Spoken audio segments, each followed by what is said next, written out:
제6장. 너희 중에 누가 다른 이와 더불어 다툼이 있는데 구태여 불의한 자들 앞에서 고발하고 성도 앞에서 하지 아니하느냐? 성도가 세상을 판단할 것을 너희가 알지 못하느냐? 세상도 너희에게 판단을 받겠거든 지극히 작은 일 판단하기를 감당하지 못하겠느냐? 우리가 천사를 판단할 것을 너희가 알지 못하느냐? 그러하거든 하물며 세상 일이랴. 그런즉 너희가 세상 사건이 있을 때 교회에서 경히 여김을 받는 자들을 세우느냐? 내가 너희를 부끄럽게 하려 하여 이 말을 하노니 너희 가운데 그 형제간의 일을 판단할 만한 죄 있는 자가 이같이 하나도 없느냐? 형제가 형제와 더불어 고발할 뿐더러 믿지 아니한 자들 앞에서 하느냐? 너희가 피차 고발함으로 너희 가운데 이미 뚜렷한 허물이 있나니 차라리 불의를 당한 것이 낫지 아니하며 차라리 속는 것이 낫지 아니하냐? 너희는 불의를 행하고 속이는구나. 그는 너희 형제로다. 불의한 자가 하나님의 나라를 유업으로 받지 못할 줄을 알지 못하느냐? 미혹을 받지 말라. 음행하는 자나 우상 숭배하는 자나 간음하는 자나 탐색하는 자나 남색하는 자나 도적이나 탐욕을 부리는 자나 술 취하는 자나 모욕하는 자나 속여 빼앗는 자들은 하나님의 나라를 유업으로 받지 못하리라. 너희 중에 이와 같은 자들이 있더니 주 예수 그리스도의 이름과 우리 하나님의 성령 안에서 씻음과 거룩함과 의롭다 하심을 받았느니라. 매일 성경과 함께하는 아름빛 교회 말씀 묵상 아름빛 바이블 키트 시간입니다. 오늘은 고린도전서 6장 1절에서 11절까지의 말씀입니다. 오늘 하나님이 주신 말씀 함께 살펴보겠습니다. 오늘날 우리가 살아가는 세상은 참으로 복잡합니다. 법과 소송이 일상이 된 시대 속에서 그리스도인들끼리 법적 분쟁을 벌이는 모습도 이제는 그리 낯설지 않은 풍경이 되었습니다.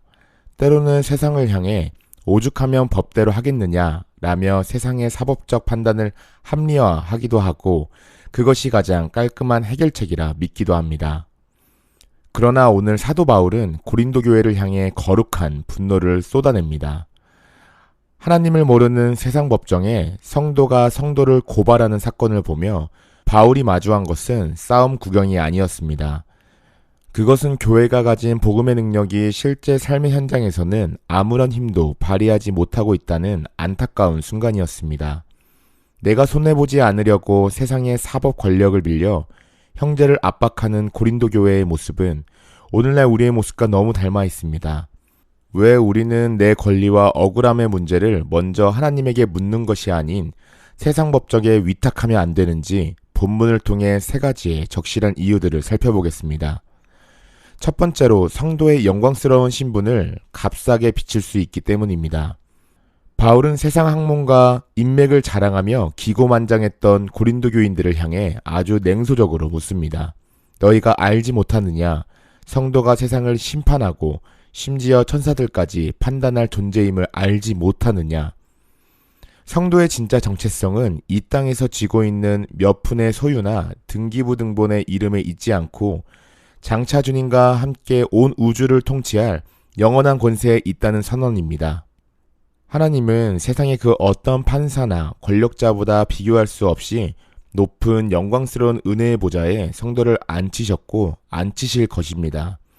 그런데 영혼을 상속받았다고 큰 소리를 치던 자들이 이 땅의 지극히 작은 물질, 고작 몇 %의 지분, 내 자존심 하나 구기지 않겠다는 집착 때문에 세상 법정의 판결에 목을 매고 있습니다. 세상 판사의 말 한마디에 천국과 지옥을 오갑니다. 장차 세상을 심판해야 할 성도가 도리어 세상의 처분을 기다리며 쩔쩔매는 이 모습은 스스로 그 영광스러운 신분을 내팽개치는 수치입니다. 우리의 눈이 땅의 이권 다툼을 넘어 영원한 하나님 나라의 풍성함을 실제로 바라볼 때에 우리는 비로소 세상의 계산법을 압도하는 거룩한 위엄을 회복할 수 있습니다. 우리는 영광스러운 신분을 소유한 성도임을 기억해야 할 것입니다. 두 번째로 세상의 재판정은 십자가의 정신을 담아낼 수 없기 때문입니다. 교회 안에서 성도 간의 갈등이 폭발했을 때 그것을 해결하는 유일한 원칙은 세상의 법전이 아니라 오직 예수 그리스도의 십자가여야 합니다. 세상 법정의 목적은 아주 차갑습니다. 누가 합법이고 누가 불법인가를 가려내어 이긴 자에게 돈을 지어주고 진 자에게 벌을 내리는 신상필벌이 전부입니다. 거기엔 영혼을 향한 눈물도 관계의 회복도 없습니다.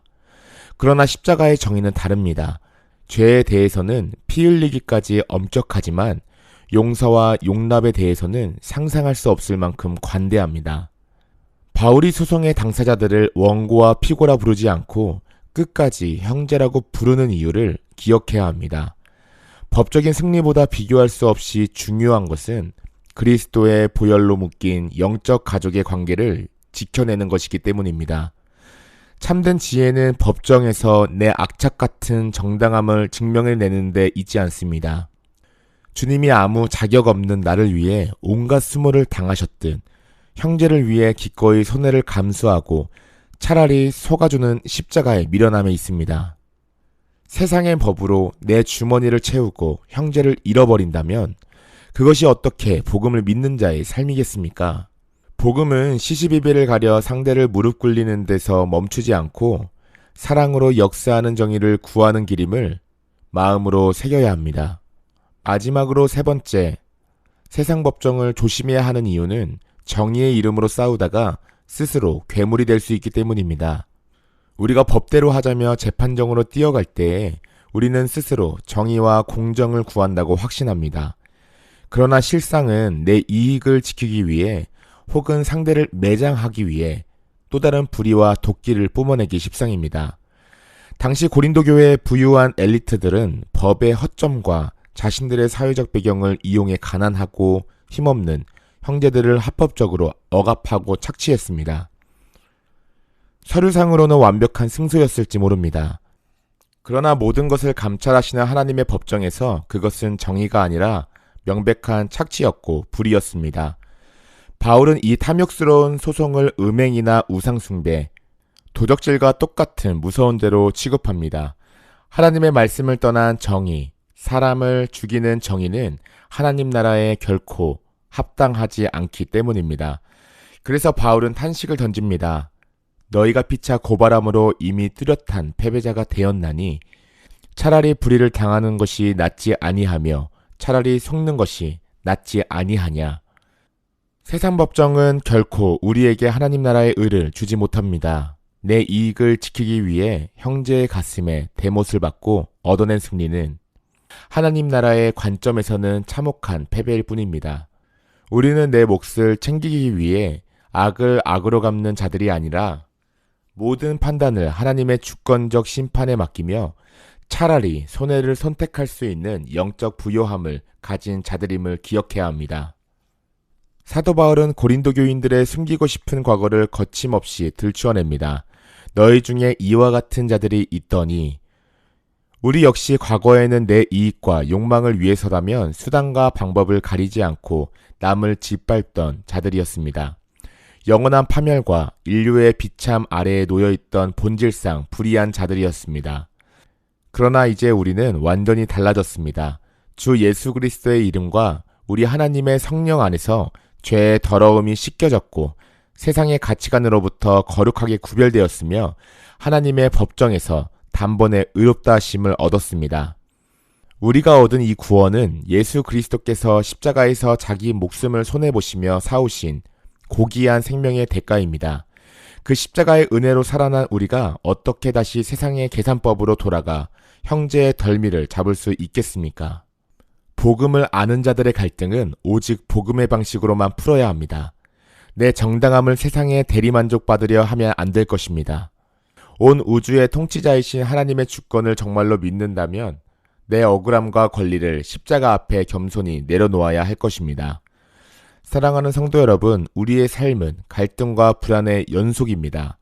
우리가 하나님이 허락하신 공동체 혹은 이웃과의 갈등을 직면했을 때에 잘잘못을 가려 승자와 패자를 나누는 세상의 메마른 재판을 넘어 기꺼이 손해를 감수함으로써 지체를 살리고 교회를 지켜내는 한 걸음을 내디드시기를 축복합니다. 더불어 사랑으로 역사하는 십자가의 정의를 삶으로 증명해내는 영광스러운 성도의 삶을 살아가시기를 주님의 이름으로 축복합니다. 기도하겠습니다. 하나님 아버지, 내 이익과 정당함을 증명하기 위해 세상의 방식을 쫓으려 했던 우리의 영적 무지를 용서하여 주시옵소서. 내 권리를 주장하기보다 손해를 보고 속아줄지언정 교회와 성도로서의 정체성을 온전히 지켜내는 복음의 실제적인 능력을 우리에게 허락하여 주시옵소서. 내 모든 억울함과 권리를 오직 주님의 주권 아래에 내려놓게 하시고 시시비비를 가리는 세상의 재판을 넘어 사랑으로 역사하는 십자가의 정의를 우리의 삶으로 증명하게 하여 주시옵소서. 우리를 피로 사신 주 예수 그리스도의 이름으로 기도드립니다. 아멘.